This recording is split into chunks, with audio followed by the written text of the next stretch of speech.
Hi, friends. Welcome back to another episode of Off the Bike.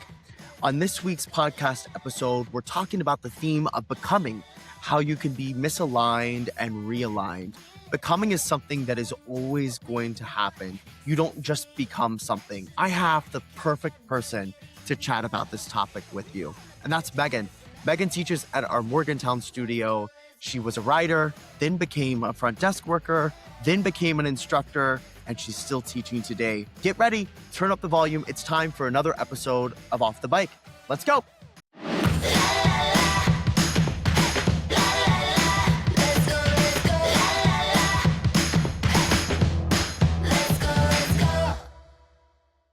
Hi, friends. Welcome back to another episode of Off the Bike. I love recording these podcast episodes, and I love even more having today's guest, Megan from our Morgantown studio. Say hi, Megan. Hi, everyone. They are going to learn so much about you today, and good stuff, bad stuff, everything. Everything in between. And to be honest, I might learn some more about myself in this as well. Listen, it'll be like a therapy session, and everybody can see our therapy and how we go about it, right? Yes. All right. So listen, on today's podcast, I want to talk with you about becoming. I want to talk with you about the fitness industry, where you started. I want to talk about where you are now. I want to talk about all of the things that happened in between. And I want our audience, wherever they're listening, to have a snapshot and a little inkling as to who Megan is by the end of this podcast episode. Sound like a plan? Absolutely. I'm super excited to share. Amazing. Let's do it. So the best place to start is where you started your fitness story, which I think is so interesting because right now there's a trend going around, like, as I'm sure you know, on social media, like looking back to 2016. And 2016 was the year that you started in the fitness realm of things. So before we dive into that, one, how scary is it to go back and look at pictures from 2016? Terrifying. You know what? It's twofold. It's terrifying, and at the same time, I wish I would have been a bit kinder to myself back then because she was gorgeous. Not that she's not now, but I should have given myself more credit and confidence. I love it. I agree. Always.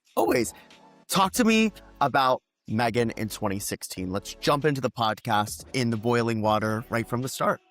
Give it to me. Oh my gosh. Megan in 2016. She was somehow even more lost in life than she is now. And she was in between majors and basically in a fork in the road with what she wanted to do with her life. She was just finishing up studying geology, recognizing that it was a for now and it wasn't a forever job that she wanted to do. And at the time, she had started finding an outlet in fitness at the West Virginia Student Rec Center. Okay. She enjoyed taking the classes and then was approached to flip the script, holding the script, and teach classes. So I believe it was, February of 2026. I took my very first training in Les Mills body pump. Which is like, we're coming up on February, like right around the corner. Yeah, we're coming up on the 10-year mark, and it was a weekend training. If you're not familiar with Les Mills body pump, it is a 60-minute barbell-based class. Very similar to what I currently teach. There's a mic involved. We're doing the workout with the group, and that's what I loved the most about that format. I've never been a fan of standing in front of people and asking them to do something that I'm not willing to do myself. Yeah. I love that. That's actually one of my favorite things about you is you will never ask someone to do something unless you can or will do it yourself. Exactly. I love to lead by example to this day. And I don't know, when I started teaching that June and I found this newfound passion for fitness. I've always enjoyed music. I've always enjoyed movement. And I found this way to blend the two together along with a bit of performance that I've always loved, and started to dip my toes into leadership in a way, leading a group of people. And it allowed me to then find the major that I finished in, which was sport and exercise psychology. And that's what I ended up graduating with. So it helped me get back on track with So life. is it fair to say through that fitness journey that you were on at that time, and I guess are still on it, that you were able to kind of choose direction or figure out direction as a path to go? Because what were you were between two majors, you said. So what majors were you between? Oh my gosh, I was actually looking at multidisciplinary, which would have been three, finishing with three minors Wow. just to have a degree. And I was, oh my gosh, I think I was in between parks and recreation, and geology. Okay. However, fitness ties back so much more to my upbringing. I danced my entire life, even up through college a bit, and I played soccer. So I've always had that blend of musicality and athleticism my whole life. And Yeah.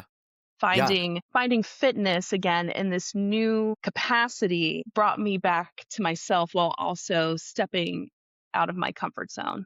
Well, and that's what I was going to ask you is, I know about you growing up in the performance side and dancing and all that stuff, but why don't you tell anyone who's listening just about how you grew up in that realm? Because you're a dancer without a doubt. I go back to when we were recording that silly reel last year for, what was it? For the Wicked. Yeah. And you were over there. I mean, I grew up dancing, but you're over here giving these counts. And I realized in that moment it had been a long time since I'd been in the studio. So why don't you tell everyone listening about that performance side? Because I do think it all ties in to the fitness journey that you started in 2016 and are still on today. Absolutely. I there's not much I know about life, and as I'm growing older, I'm learning more about myself. However, something that I've always known about life and I've always known about myself is that I love to make people feel and I love to perform through doing that. And it's having that as your dream as a child can seem a bit defeating because it's a very challenging focus in life. I don't want to say performing on a big stage is impossible. However, I think growing up, that was always my goal. And I forgot that any stage is a privilege to be on. Yeah. And fitness allowed me to find that and understand that a bit more. And so, in trying something new, I was also returning to a passion of mine, which is performance.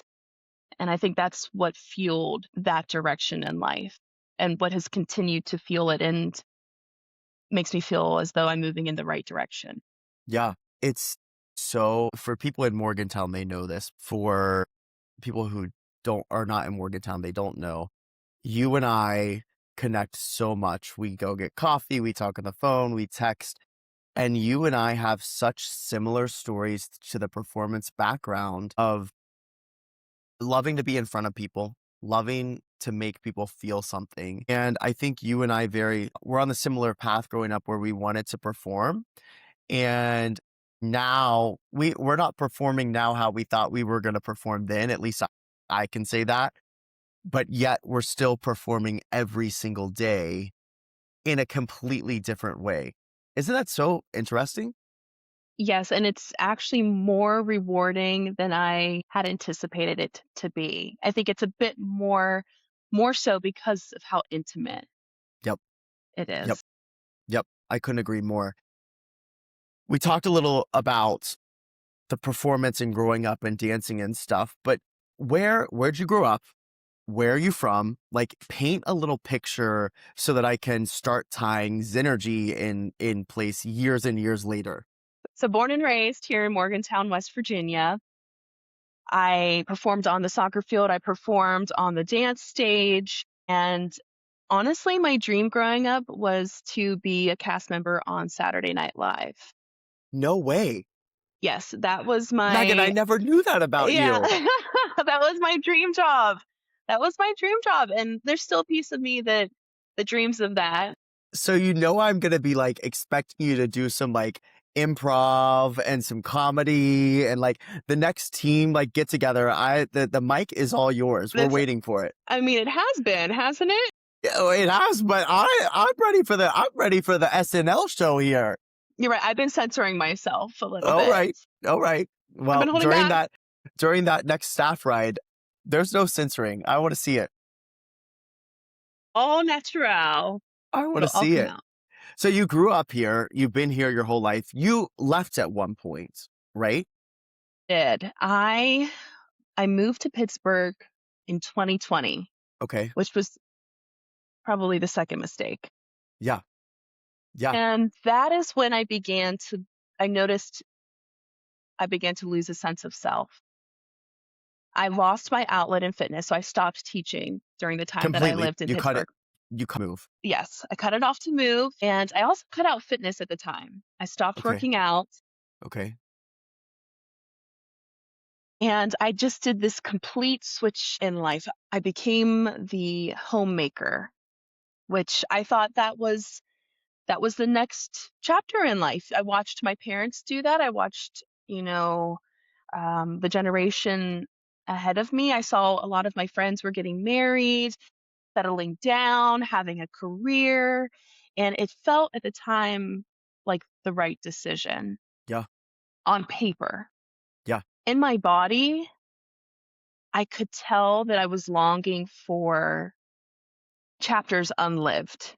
It felt as though I had jumped from chapter, I don't know, we'll say chapter 7 to chapter 20. There were so many experiences in life that I hadn't yet had the opportunity to have. Yeah.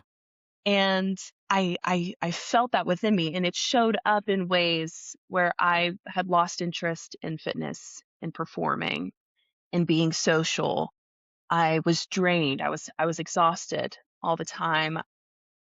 I'd stopped reaching out to family. I'd stopped reaching out to friends. I became incredibly anxious, incredibly depressed, and incredibly unlike myself.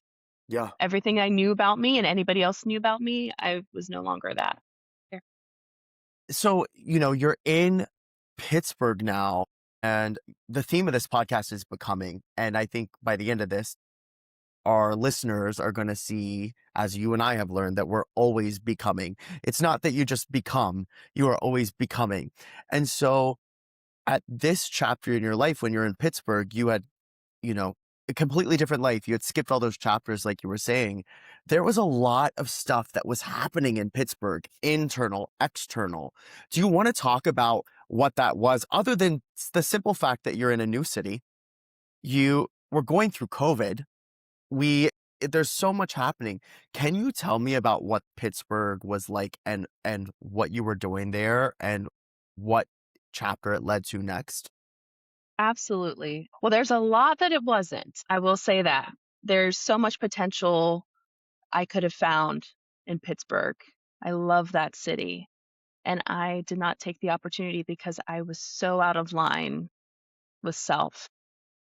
So I would get up, I'd go to work, I'd come home, I'd go to my garden, I'd make dinner, I'd sit on the couch, go to bed, rinse, repeat, Every day. rinse, repeat every day. And I noticed I bought a treadmill.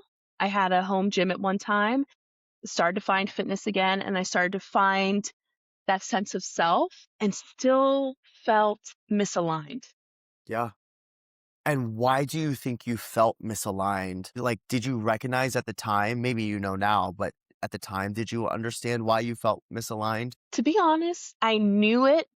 Yeah. I knew that I was missing out on these experiences that I needed to live to learn. However, I wasn't confident enough in self at the Yeah. time to act on it any sooner than I did. Yeah.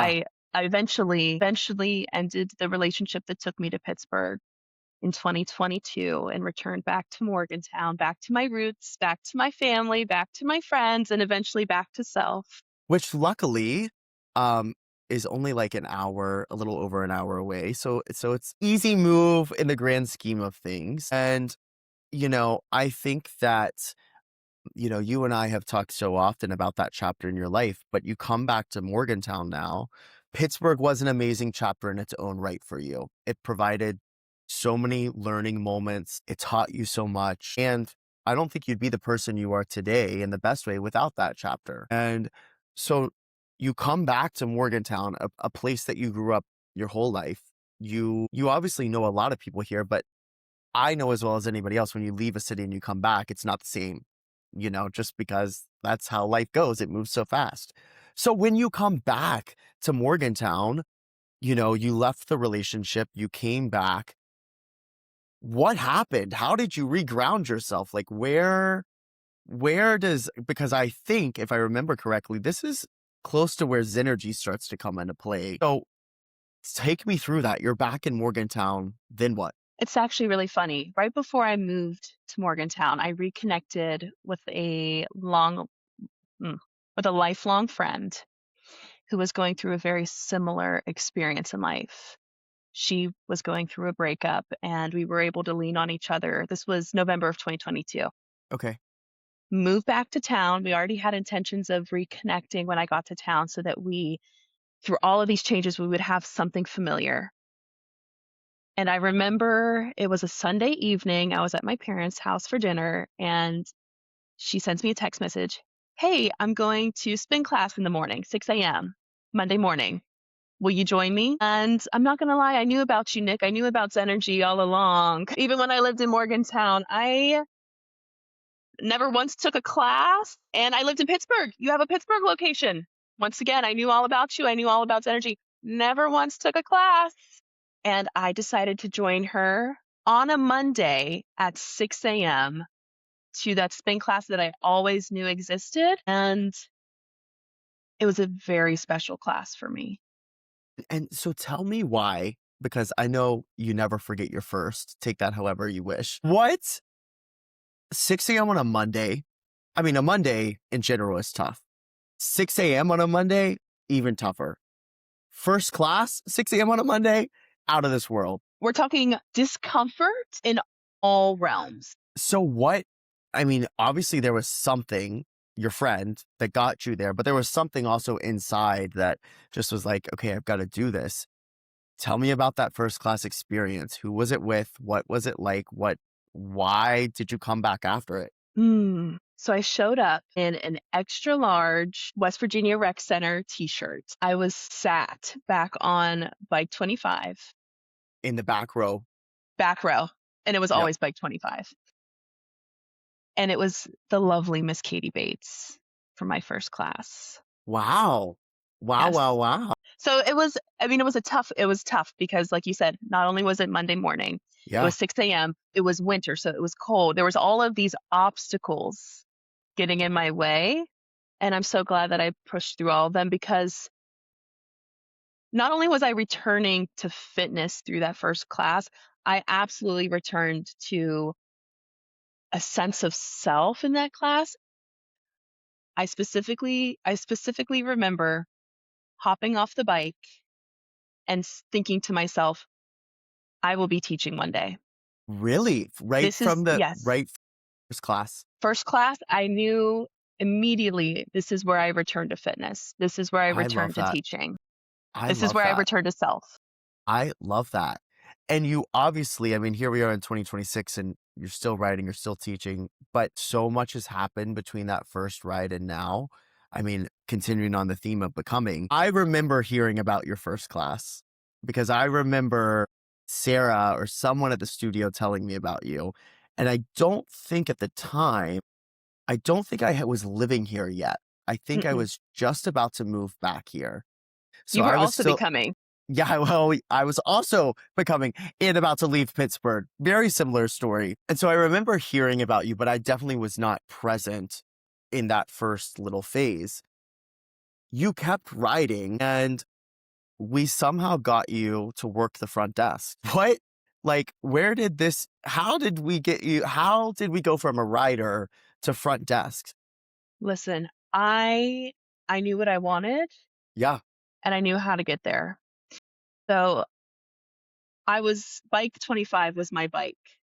And then eventually my bike became bike 5. And then eventually my bike Which became is front and center, by the way. Front and center. Eventually bike 5 became bike 29. So I was inching my way closer and closer to the podium in the studio. Literally and figuratively. Yes. in the studio, and then outside the studio, the opportunity to work front desk came up. And I knew that that was going to be my foot into the door. That way I could learn more about the community, learn the writers, learn the behind the scenes, because I knew that learning the behind the scenes, behind the bike, behind the podium would allow me to become that much stronger of an instructor. Yeah. I mean, by the way, the amount of work that the front desk teams do, I don't think anybody has any idea how No, much work goes into it. It yeah, is. And so I agree with you. When an instructor has that knowledge of what is actually happening during their class, it brings a whole new appreciation. It brings just, it's almost like full circle. And so what I love about your story is you go from front desk and then you become an instructor after front desk. So I don't think I knew at the time that that was always the intention. I think I knew I wanted you to be an instructor, but I didn't know that you always wanted to be an instructor. So obviously we announce auditions and what's going through your head. You're working the front desk, okay? You went into working the front desk knowing what the end goal was. And I don't think I knew what the end goal was for you. I just knew that I loved your energy and watching you. So how did you go from front desk to instructor? I remember the moment so vividly, actually, and I'm not sure if you do. I would beg to differ that you knew what I wanted, and I just hadn't communicated it yet. I remember taking your class, again, like 29, I was as close as I could get. And after class, you came up to me and you said, "So when are you going to become an instructor? When are we getting you on the podium?" And that's finally when there was alignment between the two of Yeah. us, because I knew I wanted to, you knew that you wanted me to, and I hadn't developed that confidence yet in Yeah. self. And it I think there is a lesson. I'm so glad you said that because we're getting ready to go through this process at all of our studios, looking for new talent. I think there is a lesson in what you were just saying, and maybe you want to talk on it a little bit more. We all may know what we want, but timing is everything. And there are so many people that want to be instructors. And really, I don't think everybody can do it, but I think a lot of people can do it. And I always tell people the timing has to be perfect. You have to be aligned to become an instructor because it's so much more than you ever think. So if we ever tell you no, it's not because we don't like you. It's not because we don't think you'll be good. It's you're not aligned. And so you have such a different story because you didn't audition. You were asked to be a part of the training. And so can you talk to me a little bit about that alignment? Because you had been writing, you became front desk. Like, one, what's your advice to those that want to be an instructor? And two, how did you align? Like, what made you get to that moment? So, in talking about alignment, how did you know that you were aligned at this moment to now step into that next chapter of being an instructor? it all comes back to our first principle that we learn in class, which is patience. I took my first class in January of 2023. You held auditions in March of 2023. And I knew after that first class that I wanted to be on that podium. However, I knew that I wasn't ready as a writer and I wasn't ready as a human. I knew that I knew I wasn't aligned at that time. Yeah, So I was patient. I continued writing. I got my foot in the door with front desk. And then when the timing was right, it all fell into place. And like I mentioned, it comes back to the first principle of our class, patience, yeah, yeah. I agree. trusting the process. And not forcing something that isn't meant to be at that time.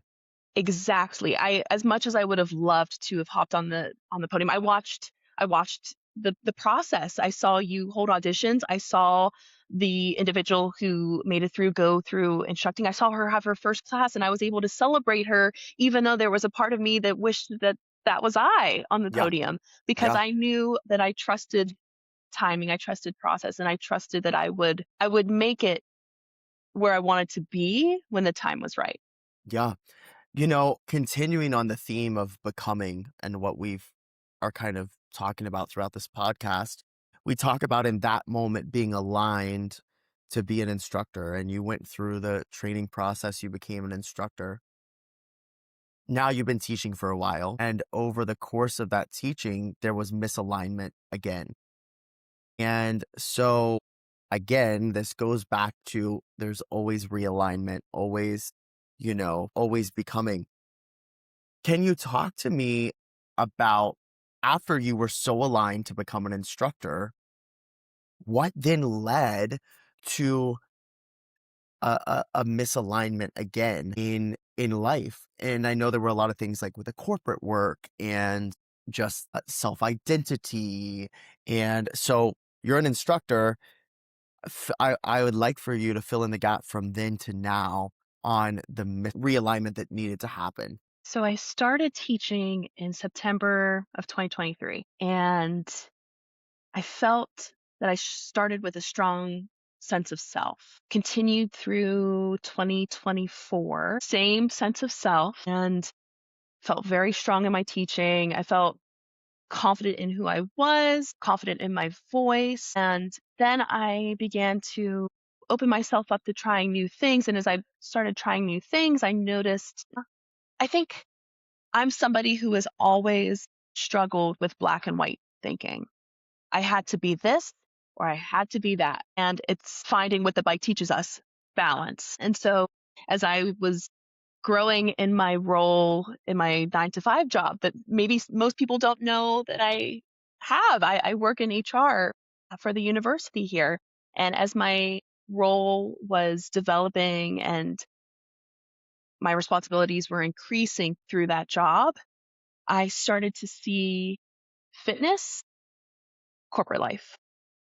And I felt as though I was back at that fork in the road where I had to choose one or the other. And I noticed as I was trying to develop my skill set in a professional setting and trying to grow this more professional version of self to show up in one role, it was starting to bleed into all roles, my friendships, my family, my teaching. I felt that I had to be, if I wasn't being professional, that I was not being myself, that I'm working in HR. It's all about following the rules. And that's it. It followed me outside of my 9 to 5. It started to follow me into my 5 to 9, Yeah. In every aspect of your life. It every was aspect of like my life. this that like you knew that you were not aligned. You knew that there was a lot going on, which I think hopefully it's fair to say was causing a lot of tension in all aspects of your life. One of the things you had talked about, I don't remember exactly what you said, but when we talked a few weeks ago, you had talked about the metaphor of a shopping cart with a broken wheel. Do you remember that? I do, because it happens every time I go to Kroger. So tell me about that metaphor and why you said that, because I loved it. I thought it was so true. And yes, they need to fix their shopping carts. It They drives need to. me insane. There's nothing worse than going through the store and you hear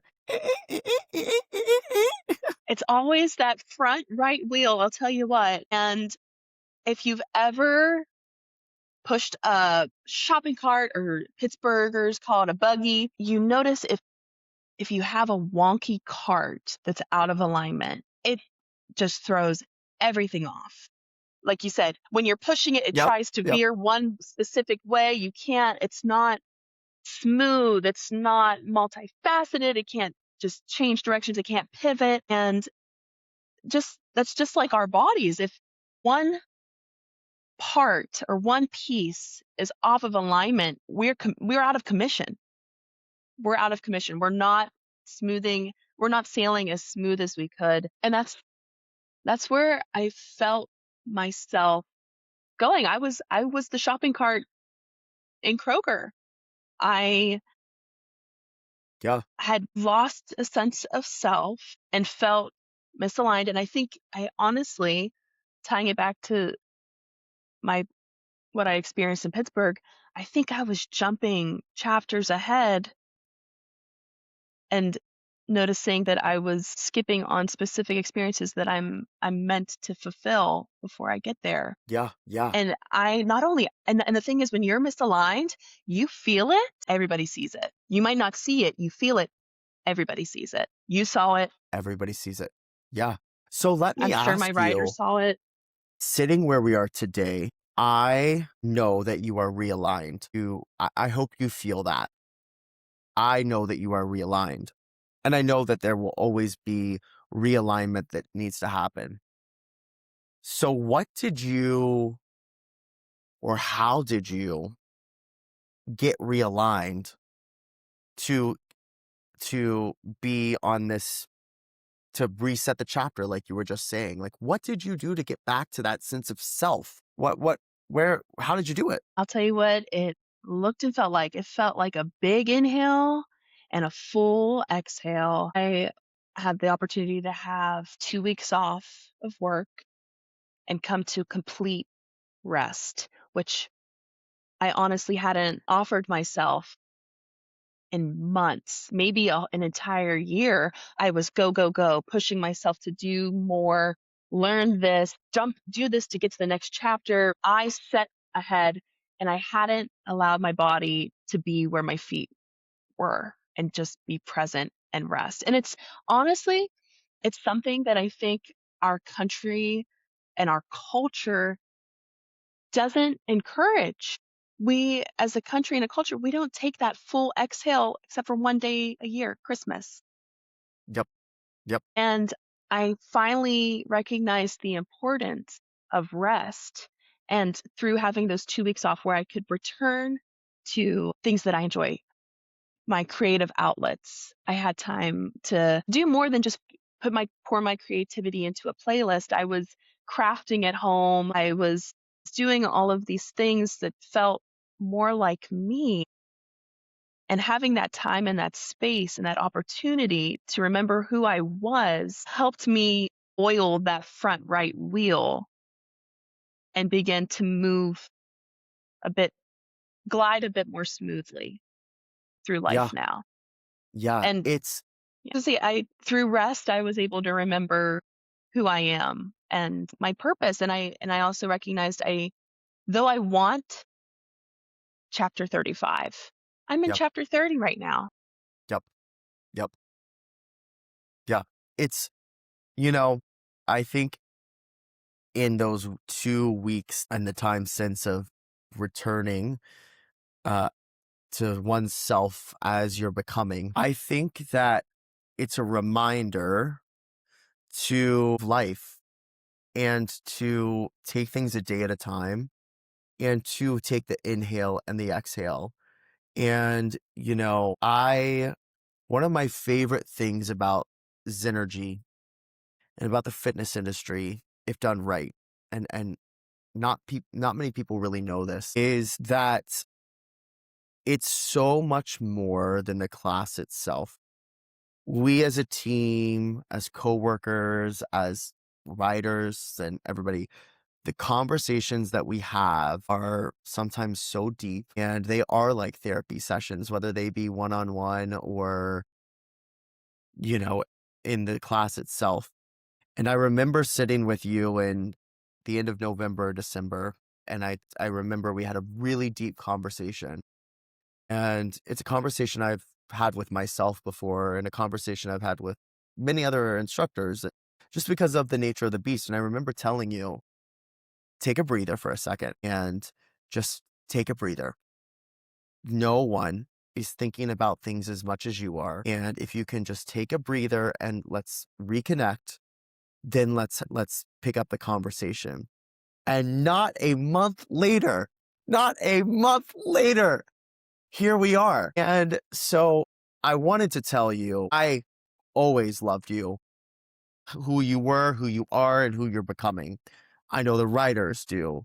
I am so proud of you for being where you're at today and where you continue to go, because you are a perfect example of we are always becoming something. Always. I mean, there's If you think you just become and you stop there, then you need to do a reset on your thinking and your life.